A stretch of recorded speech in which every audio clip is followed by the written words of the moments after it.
Notice આપો ને પણ તમને આપી છે નોટિસ એમ નહીં તો એમ નહીં પોલીસ એટલે તો તમારે દાદાગીરી કરી ના કરવાની છે આ ગરીબ માણસો આરે તમારે દાદાગીરી કરવાની છે પોલિટિકલ ભાષા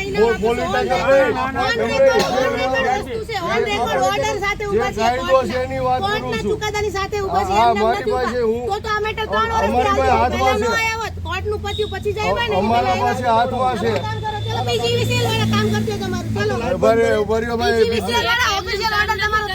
ભાઈ ઓર્ડર તમે લઈને તમારા સાહેબ ને બોલાવો પેલા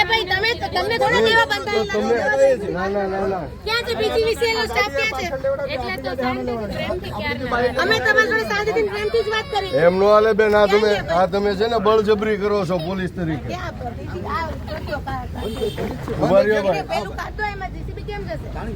ભાઈ ભાઈ તમારા અધિકારીને બોલાવજો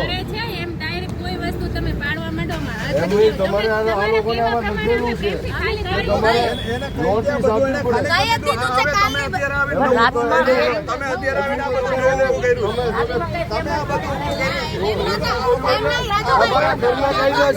અમારા ઘરના કાયદા છે 5 વર્ષથી હાલે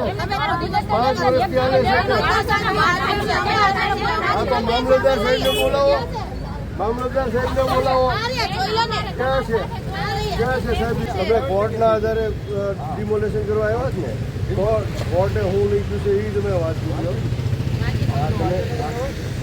હું લીધું છે એને 15 દિવસનો ટાઈમ આપવાનો બરાબર એને તમારે નોટિસ આપવી પડે પહેલાં કે ભાઈ એને રજૂઆત કરવાનો કે કાર્યવાહી કરવા માટે એને ટાઈમ આપવો પડે અંડરલાઈન વાત સાહેબ એક મિનિટ હુકમ કરેલો છે ના એ તો અત્યારે તમે કાર્યવાહી તમે હુકમ કરેલો છે સાહેબ તમે મને જવાબ દો મામલતદાર તરીકે મને બતાવો ઓર્ડર બતાવો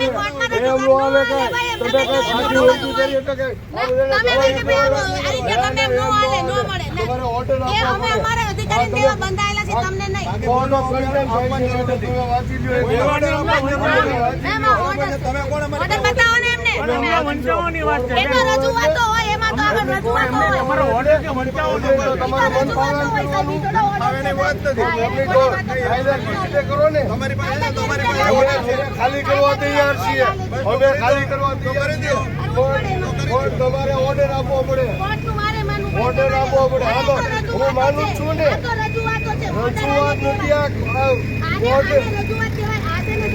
કોર્ટે હુકમ કરેલો છે તમે આ ફાડી નાખોમાં તમે ફાડી નાખોમાં તમે ફાઇનલ ઓર્ડર જો પોલીસ તરીકે દાદાગીરી કરી ના કરો માં સાહેબ તમે જો મામલતદાર જો આ રજૂઆત નથી બેન તમે વાંચો તમે વાંચો રજૂઆત નથી નોટિસ નથી આપી જાણ નથી કરી આમાં ચોખ્ખું લખ્યું છે ચોખ્ખું લખ્યું કાર્યવાહી કરતા લોકોને સાંભળો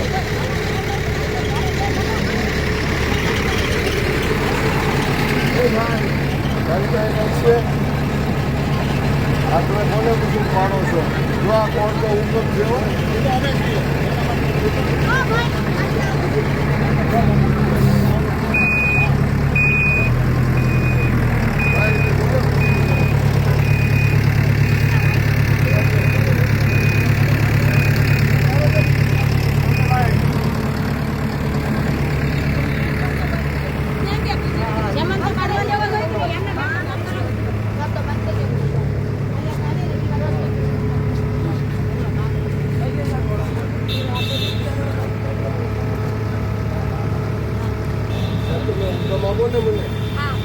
પેલા હુકમ તમે કાર્યવાહી કરો એ પેલા હુકમ આપો ભાઈ જેસીબી વાળા ભાઈ તમે હમણાં કઈ કાર્યવાહી ન કરતા હો કાર્યવાહી ન કરતા મને હુકમ આપો પેલા પછી તોડી નાખો તમે અમને વાંધો નથી નિયમ પ્રમાણે કાયદા પ્રમાણે જે કરવાનું થતું હોય અમે તૈયાર છીએ. અમારી સહમતિ છે. એમની અત્યારે ખાવાનું માંડ કરવી, આ લેવાનું પણ તમારે એક અંડી અઠવાડિયું અગાઉ તો કેવું જોઈએ ને અમને. માલ સામાન પડ્યો તમારા મામલતદારે જવાબ નથી આપી શકતા. ઈ તો જવાબ આપે. આ ઓર્ડર છે, હુકમ થયો છે એનો. આ સુપ્રીમ કોર્ટની ગાઈડલાઈન છે. 15 દિવસ પહેલા નોટિસ આપો તો કોઈ ના નથી પાડતું. અહીંયા આઈસી સાહેબનો બંગલો બનાવો છે એટલે હું તમારા ગરીબ માણસોને મારી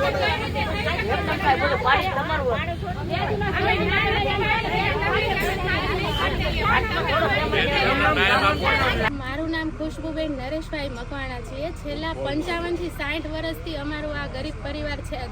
6 થી 7 પરિવાર અહીંયા વસવાટ કરે છે અને અમુક પરિવારો તો જેમ કે મારી પોતાની જ વાત કરું તો અમે અહીંયા 3 થી 4 પરિવાર છે એ બહેનો વિધવા છે.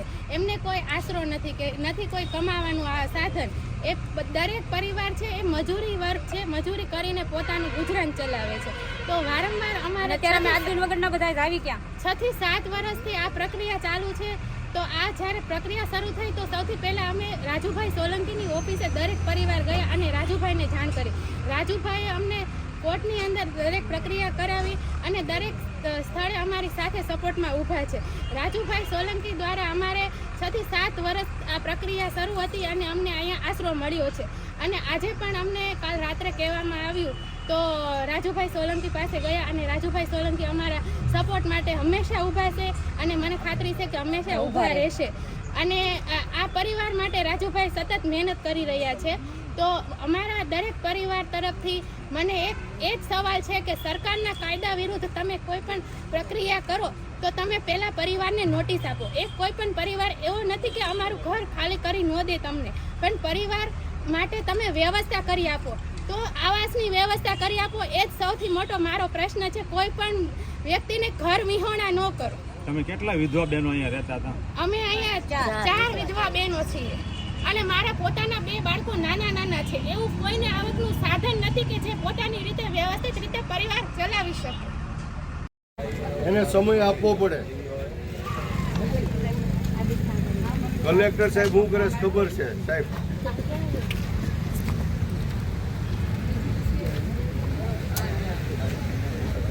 અને તમે એકલા તમારી વર્દીનો ન જુઓ, માનવતાનું જુઓ, આ દેશના બંધારણનું જુઓ, કાયદાનું જુઓ, ગરીબ માણસોનું જુઓ.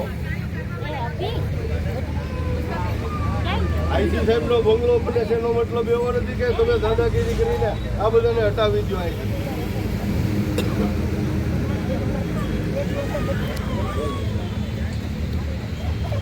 એમાં બધાનો માર ખાવાનું પડે, થોડું ધ્યાન રાખવું પડે ને.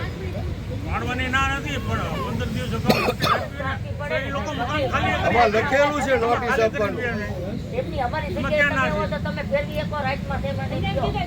અમારી જગ્યાએ તમે હો તો અત્યારે ક્યાં જાય? તાત્કાલિક ક્યાં મોકલો? અઠવાડિયું ફેરવી મુદત આપો અમને. અમારી તમે ક્યાં જવાના છો બધા?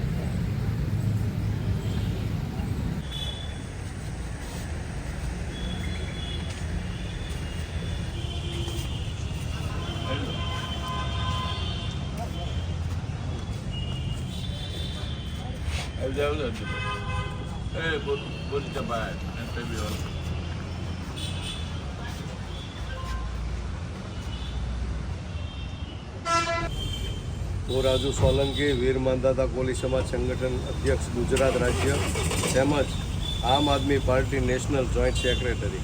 આજે કયા બાબતમાં તમને પોલીસ સ્ટેશનમાં લાવવામાં આવ્યા છે? આજે ભાવનગર ખાતે નીલમબાગ પોલીસ સ્ટેશને મારી ધરપકડ કરી, મને ડિટેન કરી અને જે બનાવ બન્યો એ ઘટના સ્થળ ઉપરથી મને પોલીસ દ્વારા ડિટેન કરીને પોલીસ સ્ટેશન લાવવામાં આવ્યો. ડિટેન શા માટે કરવામાં આવ્યા તમને?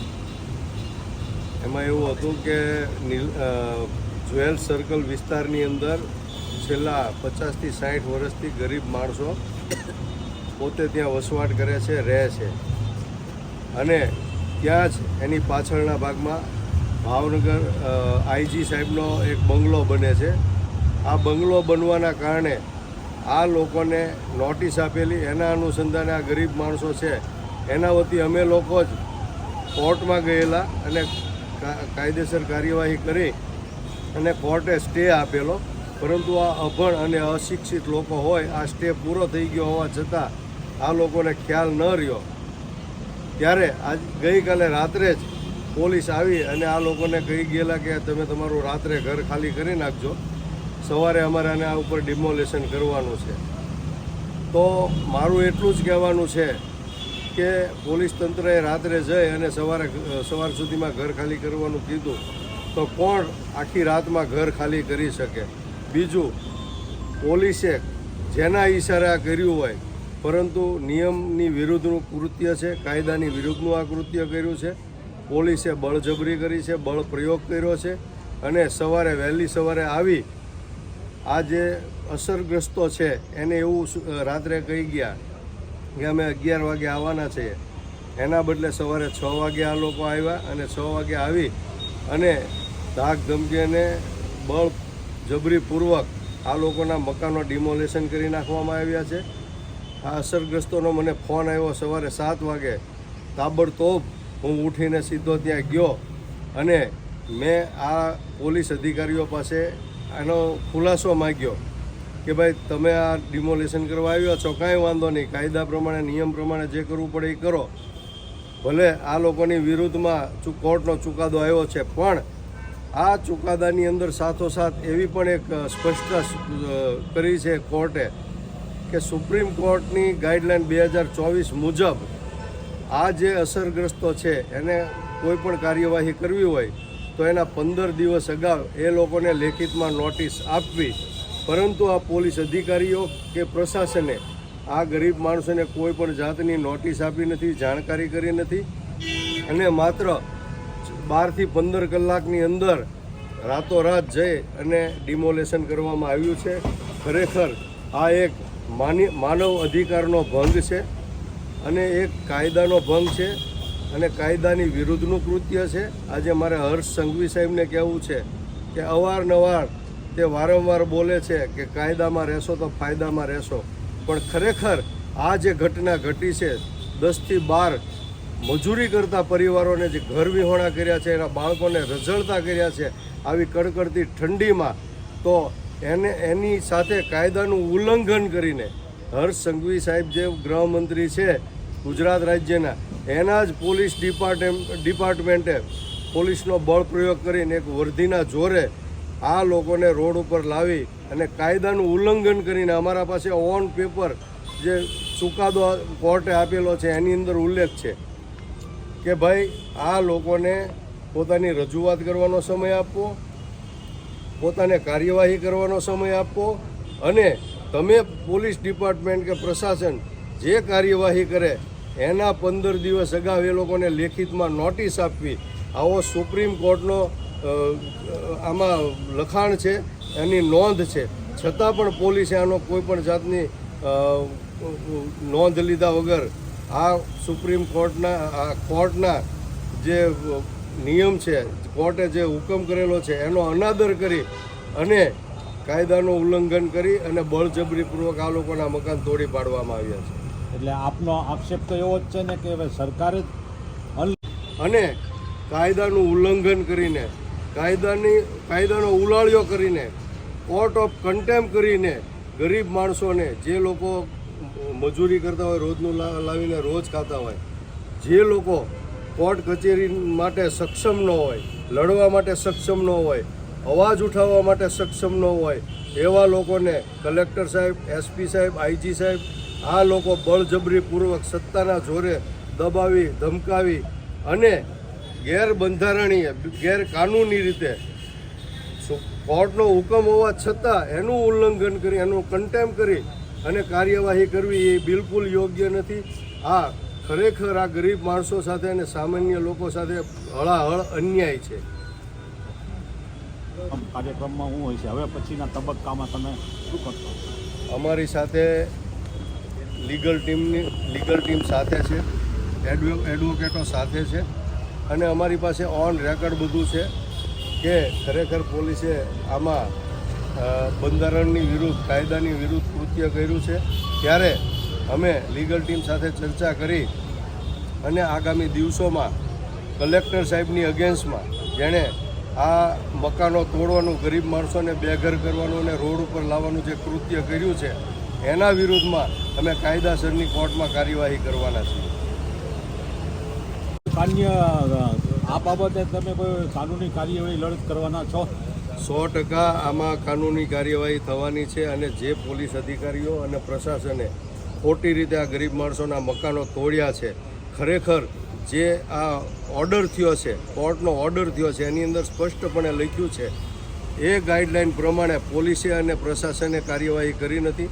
એના વિરુદ્ધમાં એનું ઉલ્લંઘન કરીને કોર્ટનું કમ્પ્લેન કરીને આ કાર્યવાહી થઈ છે. બળજબરીપૂર્વક બળ પ્રયોગ કરી અને પોલીસે આ લોકોને સવારે 6 વાગે સૂતા હતા ત્યાંથી ઉઠાડીને આ કાર્યવાહી કરી છે અને એના મકાનો તોડી પાડવામાં આવ્યા છે. એની ઉપર બુલડોઝર ફેરવવામાં આવ્યું છે.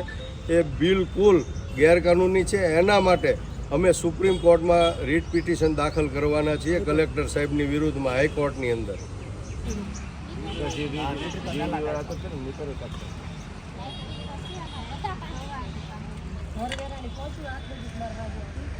કરવેરો ભરતા તો તમારો રાઈટ જ છે. તમારા